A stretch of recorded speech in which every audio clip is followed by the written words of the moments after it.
Italy पूरी दुनिया में कलाकारों की वजह से जाना जाता है। वहाँ बहुत सारे कलाकार हैं, स्पेशली मूर्ति बनाने वाले बहुत सारे लोग हैं वहाँ पे। एक बार एक गांव में एक चट्टान थी और गांव वाले लोग चाहते थे कि इस चट्टान का कोई सदुपयोग हो। बहुत प्राचीन बात है, शायद 300-350 साल पहले की घटना है। उस समय आने जाने के ज़्यादा साधन नहीं होते थे, लोग पैदल चल जाते थे अक्सर। तो उस गांव से जब भी कोई व्यक्ति गुजरता, गांव वाले उससे अनुरोध करते, अगर वो मूर्तिकार होता तो उससे अनुरोध करते कि ये हमारे यहाँ पे एक चट्टान है, इस पे आप कुछ बनाइए, देखिए इसमें अगर कुछ हो सकता है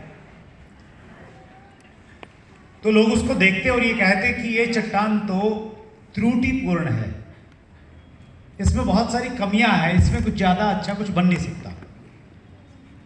तो एक बार महान मूर्तिकार माइकल एंजेलो भी उसी रास्ते से गुजरे और माइकल एंजेलो से भी गांव वालों ने वही अनुरोध किया। माइकल एंजेलो ने उस चट्टान को बड़े ध्यान से देखा और उनके पास में अपनी हथौड़ी और छीनी रहती थी, तो वो निकाल के वो उसके ऊपर में काम करने लग गए।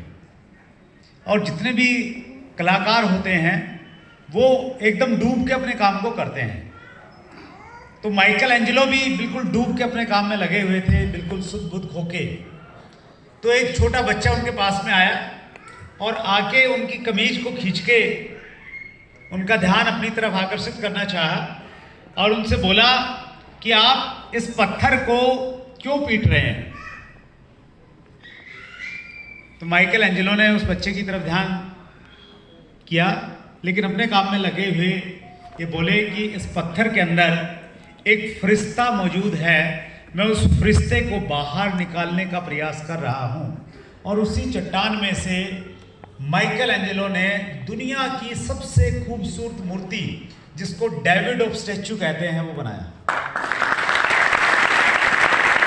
पूरी दुनिया के लोग उसको देखने के लिए जाते हैं। हम में से भी बहुत सारे लोगों को आज तक ये कहा गया होगा, शायद अध्यापकों ने कहा होगा, पड़ोसियों ने कहा होगा, कई बार आके गुस्से में माता पिता ने भी कह दिया होगा, तो निकम्मा है, तो नालायक है, तो कुछ नहीं कर सकता जिंदगी में। लेकिन आरसीएम का सिस्टम ये कहता है कि हम सब के अंदर एक महामानव छुपा हुआ है। उस महामानव को अगर बाहर निकाला जाए तो हम सब लोग चमत्कार कर सकते हैं और इतिहास बना सकते हैं।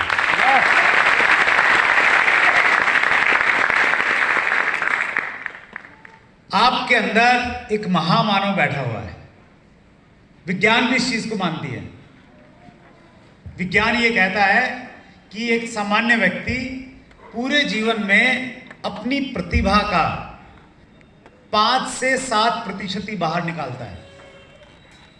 हेलो, कितने प्रतिशत? 5 से 7% बाहर निकालता है और बाकी जितनी भी उसकी प्रतिभा है वो अपने साथ में लेके चला जाता है, इस दुनिया को विदा कर देता है। जिसमें जो 10% बाहर निकाल के आते हैं तो उनको जीनियस बोल देते हैं हम लोग कि ये तो जीनियस है। तो वो प्रतिभा हम सब लोगों के अंदर मौजूद है और वो शायद इसलिए नहीं निकल पाती, बहुत बार हमें ऐसा प्लेटफॉर्म नहीं मिल पाता और बहुत बार हमें कोई एहसास नहीं करा पाता कि हमारे अंदर वो प्रतिभा है, हमारे अंदर वो ताकतें हैं सारी की सारी। आज अगले लगभग 1 घंटे में मैं प्रयास करूंगा कि आपके अंदर की ताकतों का थोड़ा एहसास करवाऊं और उनको बाहर निकालने में आपकी मैं सहायता करूं। तैयार हैं आप इसके लिए? बहुत बढ़िया। ऐसे कितने साथी हमारे बीच में हैं जो पहली बार इस प्रकार के कार्यक्रम में आए हैं? हाथ खड़ा करेंगे एक बार, जो फर्स्ट टाइम आए हैं इस प्रकार के प्रोग्राम में बैठे हैं। बहुत सारे साथी हैं, धन्यवाद। मेरा अनुभव ये कहता है कि पहली बार लोग आते नहीं हैं, उनको लाया जाता है। बहुत पहले मैंने एक फिल्म देखी थी, कॉमेडी मूवी जिसको बोलते हैं ना, हंसी मजाक वाली। और उस फिल्म के दो मुख्य कलाकार थे, महमूद और असरानी।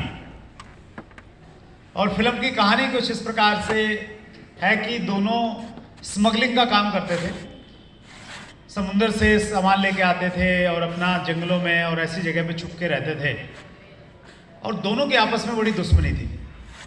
तो एक बार महमूद के लोग असरानी को पकड़ लेते हैं, और पुरानी फिल्मों में आपने देखा होगा, पकड़ के जब लेके आते हैं तो एक ने यहाँ पे बंदूक लगाया हुआ है, 4 लोगों ने घेरा हुआ है चारों तरफ से।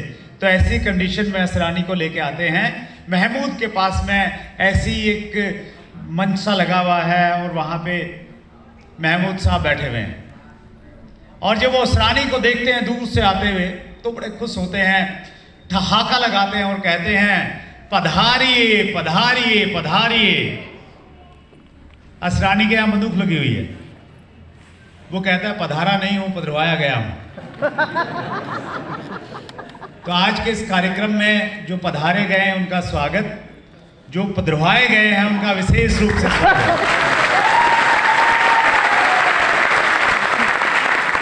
लेकिन मेरा अनुभव ये कहता है कि अगर आपने अपने आप को फिजिकली और मेंटली यहां पे अगर रखा, उपस्थित रखा अगले 60 मिनट तक, तो ये 60 मिनट आपकी जिंदगी में बहुत बड़ा परिणाम दे सकते हैं।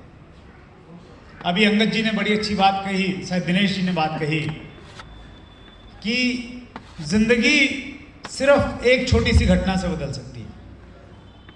एक राइटर है विली जोली, उनकी किताब है आपकी जिंदगी 1 मिनट में बदल सकती है। दुनिया में बहुत प्रसिद्ध किताब है, और उस किताब में ये कहते हैं कि डिसीजन लेने में 1 मिनट 60 सेकंड लगते हैं बस, और 60 सेकंड में लिया गया आपका निर्णय आपकी पूरी जिंदगी को बदल देता है। क्योंकि मैं पहली बार रॉबर्टगंज में आया हूं और दरोगा सिंह जी ने और दूसरे साथियों ने मेरी बड़ी तारीफ कर दी। आप लोगों को कोई गलत फहमी ना हो जाए कि मैं शायद मंगल ग्रह से आया हुआ हूं, तो इसलिए मैं अपना परिचय देना चाहता हूं, आपको बताना चाहता हूं कि मैं बिल्कुल आप जैसा हूं। मेरा नाम सुरेंद्र वत्स है। मूलतः मैं हरियाणा से हूं। एक मध्यम वर्गीय परिवार में मेरा जन्म हुआ। मेरे पिताजी सरकारी स्कूल में अध्यापक थे, माताजी गृहिणी थी। परिवार में हम 2 भाई और 3 बहनें हैं। मैंने 1996 में दिल्ली यूनिवर्सिटी से पोस्ट ग्रेजुएशन किया, और उसके बाद एक प्राइवेट अध्यापक के रूप में मैंने अपना करियर स्टार्ट किया, जहाँ पे मेरी 1 महीने की तनख्वाह मात्र 500 रुपया थी। 1 साल मैंने नौकरी की, और 1 साल नौकरी करने के बाद में मेरी समझ में एक चीज़ आ गई कि अगर मैंने ज़िंदगी में आगे बढ़ना है, अपने सपनों को पूरे करना है, तो नौकरी से सपने पूरे नहीं हो सकते। नौकरी करने वाले कुछ लोग हैं क्या हमारे बीच में? मैं देखना चाहता हूँ एक बार। कुछ लोग हैं, बहुत बढ़िया। क्या नौकरी से एक बड़ी सी गाड़ी आ सकती है? बड़ा बंगला बन सकता है?